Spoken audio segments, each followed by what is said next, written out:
नमस्कार दोस्तों, education point channel पर आप सभी का स्वागत है। मेरा नाम है दीपक चौरान।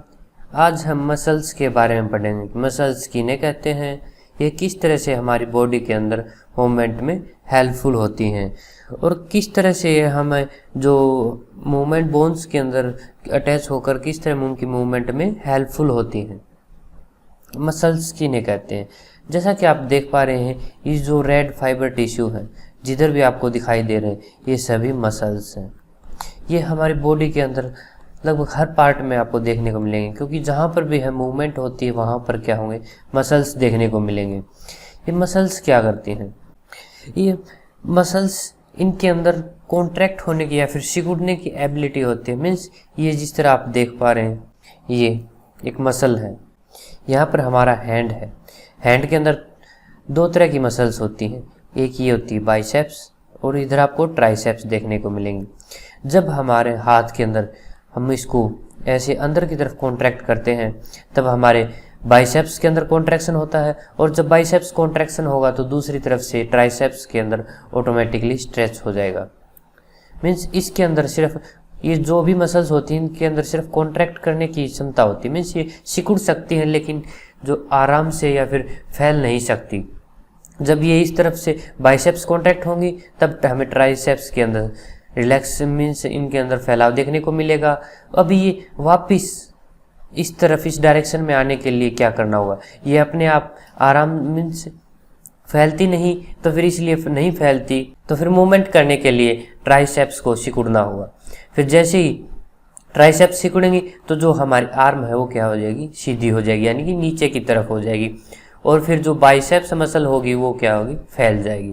तो फिर इस तरह से जब एक मसल्स कॉन्ट्रैक्ट करती है तो दूसरी रिलैक्स करती है, तो फिर इस तरह जो अपोजिट साइड की जो मसल्स होती हैं वो इस तरह कॉन्ट्रैक्ट और रिलैक्स करके हमारे हैंड के अंदर मूवमेंट प्रोवाइड करती है। ये सिर्फ हमारे हैंड के अंदर ही नहीं, जो हमारी पूरी बॉडी है उसके अंदर मूवमेंट, जो मसल्स की कॉन्ट्रैक्शंस होती हैं उनकी वजह से हमारी मसल्स के अंदर मूवमेंट देखने को मिलती है। आओ इसके बारे में थोड़ा सा जान लेते हैं। मसल कॉन्ट्रैक्शन मीन्स हमारी मसल्स के अंदर किस तरह से कॉन्ट्रैक्शन होती है। Muscle is a fibrous tissue in the body that has ability to contract.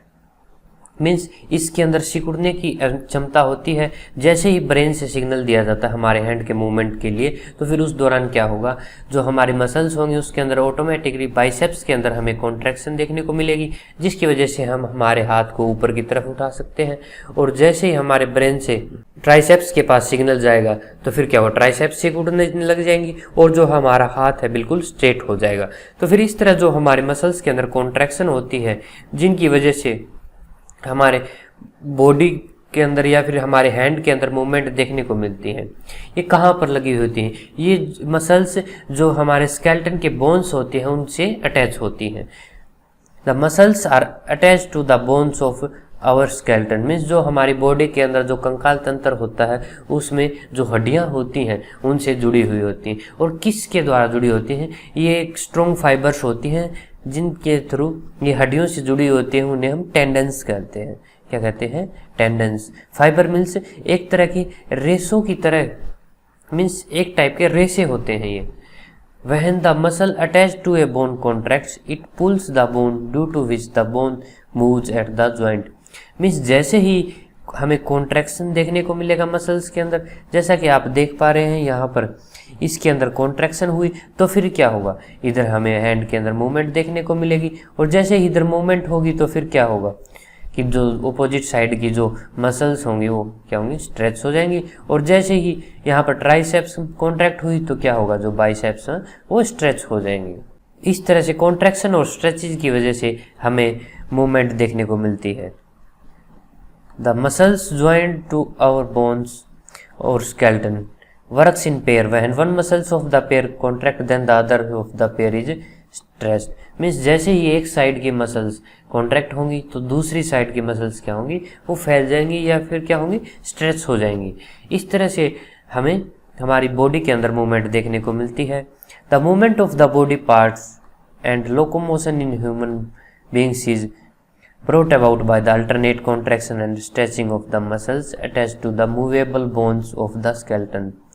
Means जो भी हमारे बॉडी के अंदर जहाँ पर भी ज्वाइंट्स हैं वहाँ पर क्या होंगे, जो मसल्स बोन्स के साथ अटैच होकर जब इस तरह से कॉन्ट्रैक्शन और रिलैक्सेशन ये प्रोसेस है रिपीट करती रहती है, तो जिसकी वजह से हमारी बॉडी के अंदर हमें मूवमेंट देखने को मिलती है। Bending and straightening of arms means जो हमारी जो हाथ है या फिर जो हमारी भुजा है उसके अंदर उसे हम किस तरह से स्ट्रेट करते हैं और किस तरह से उसे बेंड करते हैं। मीन्स जिस तरह ये मेरा हाथ है इसके अंदर ये या इसको हम किस तरह से बेंड करते हैं और या फिर इसको किस तरह से हम स्ट्रेट करते हैं, ये प्रोसेस किसके थ्रू होता है। अभी आपको बताया था कि मसल्स के थ्रू हमारी बॉडी के अंदर क्या होती है, मूवमेंट देखने को मिलती है। इसी तरह जो हैंड के अंदर जो मूवमेंट है वो भी किसके थ्रू है, ये भी मसल्स के थ्रू है। जैसा कि आप देख पा रहे हैं यहाँ पर क्या है, एक बाइसेप्स है, एक ट्राई, ये दो तरह की मसल्स हैं, एक बाइसेप्स और एक ट्राइसेप्स। तो फिर जब ये इन दोनों के अंदर एक दूसरे के अंदर जब एक के अंदर कॉन्ट्रैक्शन होता है तो दूसरे के अंदर हमें रिलैक्सेशन देखने को मिलता है। जब बाइसेप्स कॉन्ट्रैक्ट होती हैं तो फिर क्या होगा कि जो हमारा हाथ है ये ऊपर की तरफ खींच जाएगा। मीन्स ये बाइसेप्स इनको अपनी तरफ खींच लेंगी। तो फिर इस तरफ जब अपनी तरफ खींच लेंगी तो फिर दूसरी क्या होगी, स्ट्रेच हो जाएगी और स्ट्रेच होगी तो फिर क्या होगा, इस तरह हमारी हैंड के अंदर हमें मूवमेंट देखने को मिलेगी। तो फिर इस तरह जो बाइसेप्स होती हैं इन्हें कॉन्ट्रैक्ट मसल्स जब ये कॉन्ट्रैक्ट होती हैं तो इन्हें हम फ्लेक्सर मसल्स भी बोलते हैं। फ्लेक्स का मतलब होता है मीन्स बैंड हो जाना, तो क्योंकि ये हमारे हाथ के बैंड में हेल्पफुल होती हैं तो इसीलिए हम इन्हें फ्लेक्सर मसल्स भी बोलते हैं। ये तो होगी बेंडिंग की बात। जब हम हमारे हाथ को स्ट्रेट करते हैं तो फिर उस दौरान क्या होता है, जो हमारी ट्राइसेप्स होती हैं जो हमारे हाथ के यहाँ पर देखने को मिलती हैं, तो फिर ये ट्राइसेप्स कॉन्ट्रैक्ट करना स्टार्ट कर देती हैं और कॉन्ट्रैक्ट करना स्टार्ट कर देती हैं। तो फिर क्या होता है, जो हमारा हाथ है बिल्कुल स्ट्रेट हो जाता है और जो बाइसेप्स हैं वो स्ट्रेच हो जाती हैं या फिर रिलैक्स हो जाती हैं, मीन्स वो फैल जाती हैं, तो उनके अंदर खिंचाव भी पैदा हो जाता है। और जब ट्राइसेप्स सिकुड़ गई तो इसका मतलब जो हमारा हाथ की जो बोन्स होती हैं वो बिल्कुल स्ट्रेट हो जाती हैं। मीन्स जो एक्सटेंशन का काम करती है, जो हमारे हाथ को क्या कर रही हैं, एक्सटेंड कर रही हैं या फिर बिल्कुल स्ट्रेट कर रही हैं। तो फिर इसलिए इस जो ट्राइसेप्स मसल्स होते हैं इन्हें हम एक्सटेंसर मसल्स भी बोलते हैं। अब इनके बारे में थोड़ा सा डिटेल से पढ़ लेते हैं। हमारे हाथ के अंदर जो हमारा आर्म होती है उसके दो हिस्से होते हैं, एक होता है अपर आर्म, एक होता है लोअर आर्म। जो बाइसेप्स और ट्राइसेप्स होते हैं वो हमें अपर आर्म में देखने को मिलती हैं। और arm consist of two parts, एक होता है अपर आर्म और एक होता है लोअर आर्म। जो हमारी कोहनी से लेकर कंधे तक का पार्ट होता है उसे हम अपर आर्म कहते हैं और जो हमारे कलाई से लेकर कोहनी तक का हिस्सा होता है उसे हम लोअर आर्म कहते हैं। जो बाइसेप्स और ट्राइसेप्स होते हैं ये हमें कहाँ पर देखने को मिलती है, ये हमें अपर आर्म में देखने को मिलती है और जो ट्राइसेप्स होती है वो भी हमें अपर आर्म के अंदर देखने को मिलती है। When we want to bend the arm means जब हम हमारे हाथ के अंदर क्या मूवमेंट करना चाहते हैं या फिर हमारी जो भुजा है हम उसको मोड़ना चाहते हैं तो फिर उसके अंदर क्या होता है, जो बाइसेप्स मसल्स होते हैं वो कॉन्ट्रैक्ट हो जाती हैं। जब बाइसेप्स मसल्स के अंदर कॉन्ट्रैक्शन होती है तो फिर क्या होगा, जो हमारे लोअर आर्म होती है वो ऊपर की तरफ, उसके अंदर ऊपर की तरफ मूवमेंट हो जाती है, मीन्स वो ऊपर की तरफ चली जाती है। और जब बाइसेप्स के अंदर कॉन्ट्रैक्शन हुआ तो इसके ऑपोजिट क्या होगा, ट्राइसेप्स के अंदर हमें स्ट्रेच या फिर रिलैक्स देखने को मिलेगा, मीन्स उसके अंदर खिंचाव हो जाएगा। जब आपको पता है कि जब हम जो सिकुड़ रही है तो मीन्स वो दूसरी साइड से उसके अंदर कुछ खिंचाव हो रहा है। जब इस तरह से जो खिंचाव होता है तो खिंचाव होने की वजह से जो हमारे हाथ के अंदर जो बेंडिंग होता है, मीन्स जो मोड़ देखने को मिलता है, तो फिर इस तरह की जो मूवमेंट होती है वो किसकी वजह से होती है, वो मसल्स की वजह से। और जो बेंडिंग ऑफ आर्म होता है वो बाइसेप्स की कॉन्ट्रैक्शन की वजह से होता है। तो फिर इसलिए बाइसेप्स को हम फ्लेक्सर मसल्स भी कहते हैं, क्योंकि फ्लेक्सिंग का मतलब होता है किसी भी चीज़ का बेंड होना, तो फिर इसलिए इन्हें हम फ्लेक्सर मसल्स भी कहते हैं। जब हम हमारे आर्म को हम स्ट्रेट करना चाहते हैं या फिर हमारी भुजा या फिर हाथ को हम स्ट्रेट करना चाहते हैं तो उस दौरान क्या होता है, जो हमारी ट्राइसेप्स मसल्स होती हैं वो एक्टिव हो जाती हैं और वो कॉन्ट्रैक्ट हो जाती हैं। जब ट्राइसेप्स मसल्स कॉन्ट्रैक्ट हो जाएंगी तो फिर जो बाइसेप्स मसल्स हैं वो क्या हो जाएंगी, स्ट्रेच हो जाएंगी या फिर रिलैक्स हो जाएगी, मीन्स उसके अंदर खिंचाव आ जाएगा। और खिंचाव आने की वजह से क्या होगा, वो अपोजिट साइड में खिंचाव हो जाएगा और फिर वो क्या होगा, जो हमारी आर्म हो स्ट्रेटन हो जाएगी, मीन्स बिल्कुल सीधी हो जाएगी। और फिर जो ट्राइसेप्स मसल्स ने क्या किया, इसको स्ट्रेट करने का काम किया, तो फिर इस तरह हम इन्हें एक्सटेंसर मसल्स भी कहते हैं। एक्सटेंसर मसल्स भी यानी कि जो हमारे जो आर्म होती है या फिर भुजा होती है इसको बिल्कुल स्ट्रेट कर दिया, तो फिर उसका क्या कर दिया, फैलाव कर दिया। पहले मुड़ी हुई थी, जब उसके अंदर बैंड हो रखा था हमारे हाथ के अंदर, तो फिर क्या होगा, बिल्कुल स्ट्रेट हो गई। तो फिर इस तरह से जो ट्राइसेप्स ने क्या किया, जो ट्राइसेप्स कॉन्ट्रैक्शन हुआ तो बाइसेप्स का क्या होगा, रिलैक्सेशन होगा। तो इस तरह से हमें मूवमेंट देखने को मिलती है। यहाँ पर एक वीडियो लगा देता हूँ, आप उसके अंदर भी मूवमेंट देख सकते हैं कि किस तरह से बेंडिंग और स्ट्रेटनिंग होती है। मूवमेंट इन एनिमल्स मीन्स जो एनिमल्स होते हैं उनके अंदर किस तरह से मूवमेंट होती है। जिस तरह हम हमारी ज़िंदगी या फिर हमारी लाइफ के अंदर बहुत सारे काम करते हैं, जिस तरह खाना खाते हैं, कहीं दूर जाना है तो फिर उसके लिए चल के जाते हैं, या फिर और कोई एक्टिविटी करते हैं, एक्सरसाइज करते हैं, या फिर नोटबुक में लिखते हैं। तो इस तरह जो हमारे बॉडी के डिफरेंट पार्ट्स के अंदर मूवमेंट होती है। इसी तरह एनिमल्स के अंदर क्या होता है कि वो खाने की तलाश में या फिर अपनी जान बचाने के लिए एक जगह से दूसरी जगह पर घूमते हैं या फिर दौड़ते हैं। तो फिर इस तरह जो एनिमल्स होते हैं उनके अंदर भी हमें मूवमेंट देखने को मिलती है। जो ह्यूमन है वो भी एक क्या है, एनिमल है। तो इस तरह जो बर्ड्स, एनिमल्स, इनके अंदर जो सभी के अंदर जो मूवमेंट देखने को मिलती है वो किस तरह से होती है, वो या तो जो बैकवर्ड मूवमेंट करेंगे या फिर फॉरवर्ड, मीन्स या तो पीछे की तरफ होंगे या फिर आगे की तरफ चलेंगे। तो फिर इस तरह जो हमें उनके अंदर मूवमेंट देखने को मिलती है वो किस तरह से होती है, उनके बारे में हम पढ़ेंगे कि कुछ एनिमल्स के अंदर तो मूवमेंट्स उनकी लेग्स की वजह से होती है और कुछ मूवमेंट्स उनके अंदर किसी और वजह से देखने को मिलती है। It is necessary for animals to be able to move from one place to another to find food and escape from their enemies. Means जो एनिमल्स के अंदर मूवमेंट होती है वो किस लिए करते हैं, वो या तो खाने की तलाश में एक जगह से दूसरी जगह पर घूमते हैं या फिर अपनी जान बचाने के लिए, जिससे उन्हें जब खतरा महसूस होता है तो वो एक जगह को छोड़कर दूसरी जगह पर चले जाते हैं। तो फिर इस दौरान क्या होती है, उनके अंदर मूवमेंट देखने को मिलती है। और जो कंप्लीट बॉडी की मूवमेंट होती है उसे हम लोकोमोशन बोलते हैं। Human beings walk by contracting and relaxing muscles in their legs in a coordinated manner.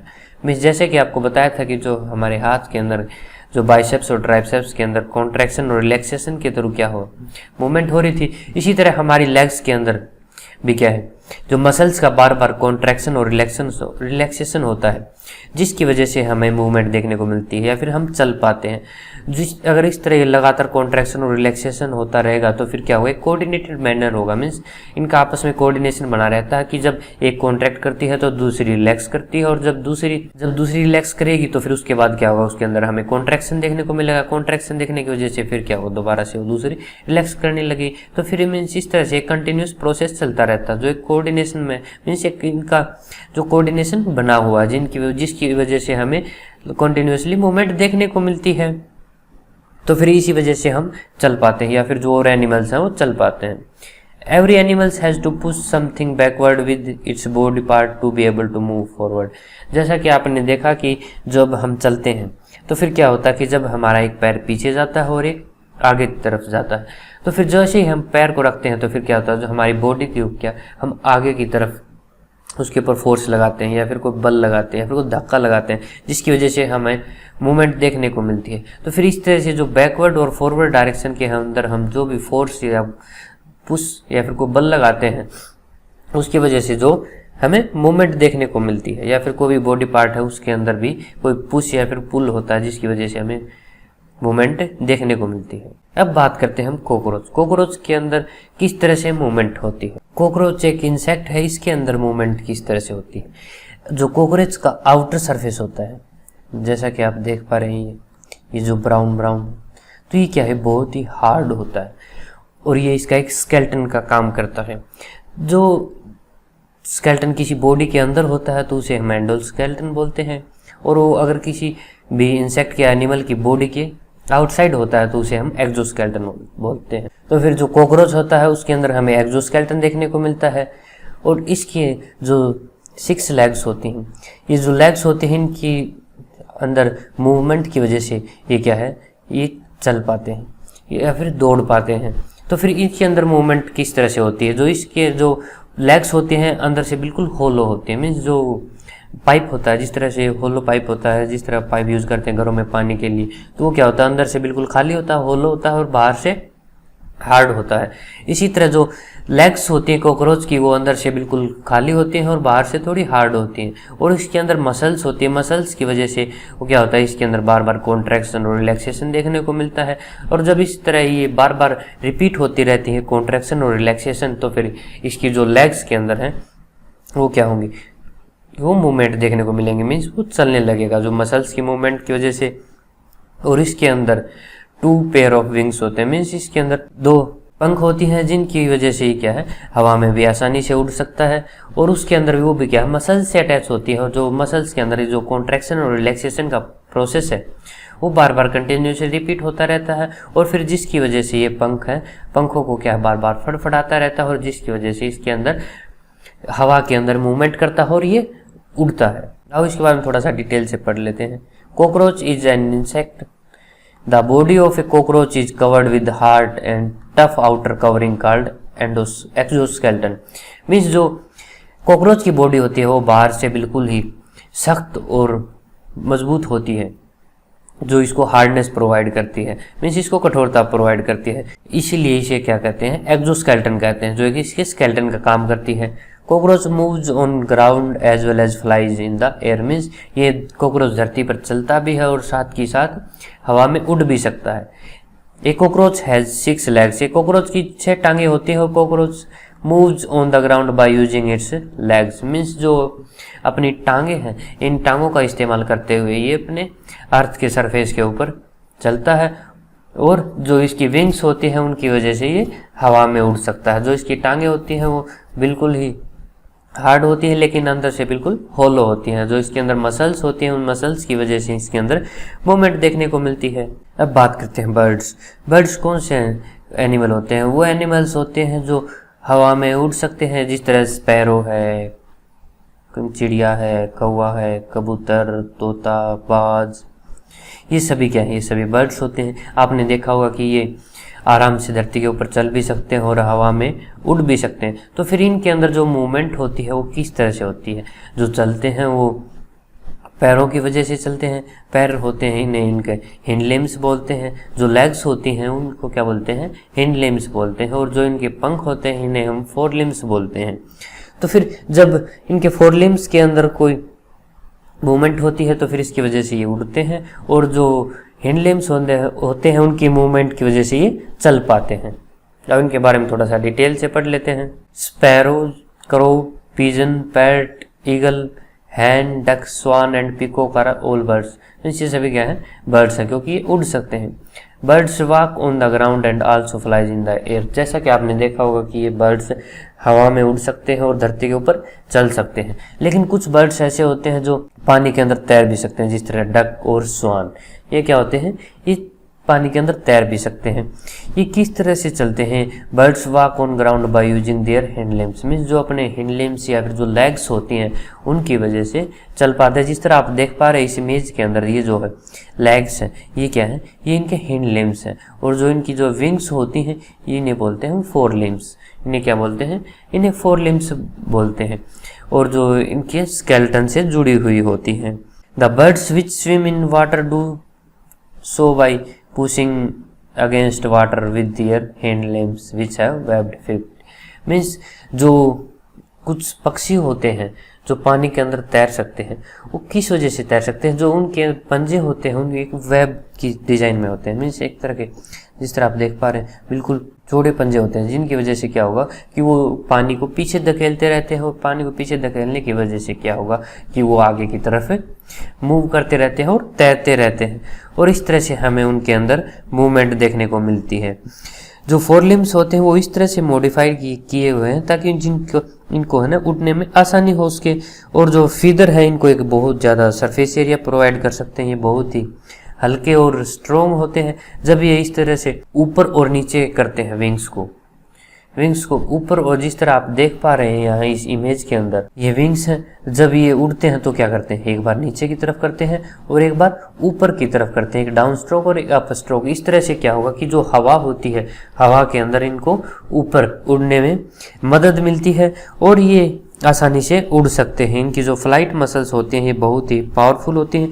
ये जब इस तरह बार बार पंखों को ऊपर नीचे करते हैं तो इस तरह बार बार ऊपर नीचे करने की वजह से आसानी से हवा में उड़ सकते हैं। जब डाउन स्ट्रोक में अंदर होता है तो फिर क्या होगा, जो हवा होती है ऊपर से उसको नीचे की तरफ भेजते हैं, और जो अप स्ट्रोक होगा उस दौरान क्या होगा, जो हवा होती है वो ऊपर की तरफ निकल जाती है। फिर इस तरह जब बार बार ये जो पंखों को फड़फड़ाते हैं तो फिर इस तरह से हमें इनके अंदर मूवमेंट देखने को मिलती है और ये आसानी से उड़ सकते हैं। अडेप्टेशन ऑफ बर्ड्स मीन्स हमें बर्ड्स के अंदर क्या क्या अडेप्टेशन मीन्स जो स्पेशल फीचर्स देखने को मिलते हैं जिनकी वजह से वो आसानी से सर्वाइव कर पाते हैं। जिस तरह their four limbs are modified to form wings for flying means इनके फोर लिम्स को इस तरह से मॉडिफाई किया गया है कि आसानी से एक पंख का रूप ले लेते हैं और जो इन्हें उड़ने में मदद करते हैं। Their flight feathers provide a large flat surface area which is light but strong means जो इनके पंख होते हैं जो इनको एक बहुत बड़ा सरफेस एरिया प्रोवाइड कर देते हैं और ये बहुत ही हल्के होते हैं और मजबूत होते हैं,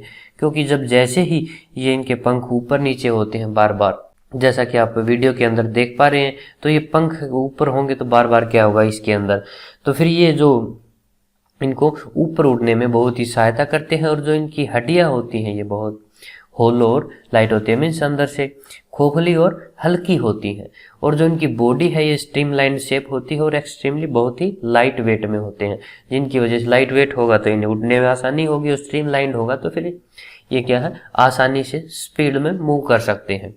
इनकी जो फ्लाइट मसल्स होते हैं ये बहुत ही पावरफुल होती हैं जिनकी वजह से ये उड़ पाते हैं। Their breast bone is extended for the attachment of large flight muscles means जो इनकी ब्रेस्ट बोन होती है वो इस तरह से एक्सटेंड हो रखी होती है कि जिसकी वजह से फ्लाइट मसल्स हैं वो अटैच होकर उससे उनकी जो विंग्स होते हैं उनसे अटैच होकर वो आसानी से मूवमेंट कर पाती हैं, और आसानी से मूवमेंट कर पाएंगी तो फिर क्या होगा कि वो बर्ड्स आसानी से उड़ पाएंगे। ये तो हो गए कुछ एनिमल्स जो अपनी लेग्स की वजह से मूवमेंट करते हैं। अब अगले लेक्चर में हम उन एनिमल्स के बारे में जानेंगे जो बिना पैरों के या फिर बिना टांगों के मूवमेंट कर पाते हैं। Thanks for watching the video, like and subscribe the channel.